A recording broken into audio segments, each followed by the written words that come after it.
法国队欧洲杯大名单出炉，我只能用4个字形容：恐怖如斯。跟上一次欧洲杯相比，法国队已经保留了11名球员，大部分都进行了更新换代。让我们来看看这艘国家队层面上的银河战舰究竟有多么的豪华。看完之后你会觉得，法国队这么强，巴西怎么跟他争冠军呀？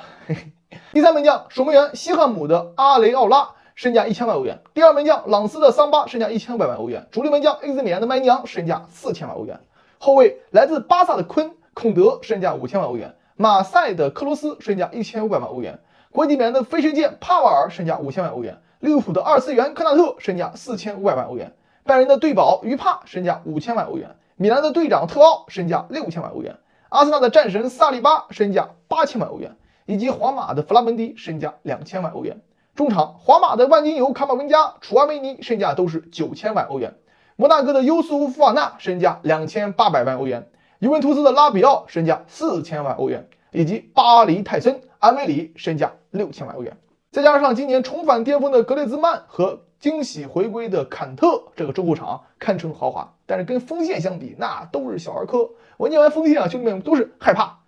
法国队拥有着巴萨派人6000万身价的登贝莱，老当益壮400万小钱大用的吉鲁，被巴黎压抑1年的6000万跑车科洛莫阿尼，国际米兰的神锋图拉姆，拜仁慕尼黑6500万飞翼金斯利科曼，巴黎突击手4000万的巴尔克拉，再加上世界第一人1.8亿先生队长基里安姆巴佩，这阵容从各方面来看都是今年欧洲杯的夺冠最大热门。那么法国队的优缺点在这个阵容里也是相当明显。首先，后防线的瓦拉内退出国家队后，除了罗纳唐、克罗斯之外，没有30岁以上的球员。最大的帕瓦尔只有28岁，经验相对不足。德尚并不喜欢使用萨利巴，但是呢，于帕状态在拜仁是一言难尽。这条后防线，特别是中后卫，在今年会不会犯错误，还未尝可知。你想想于帕没卡诺呀，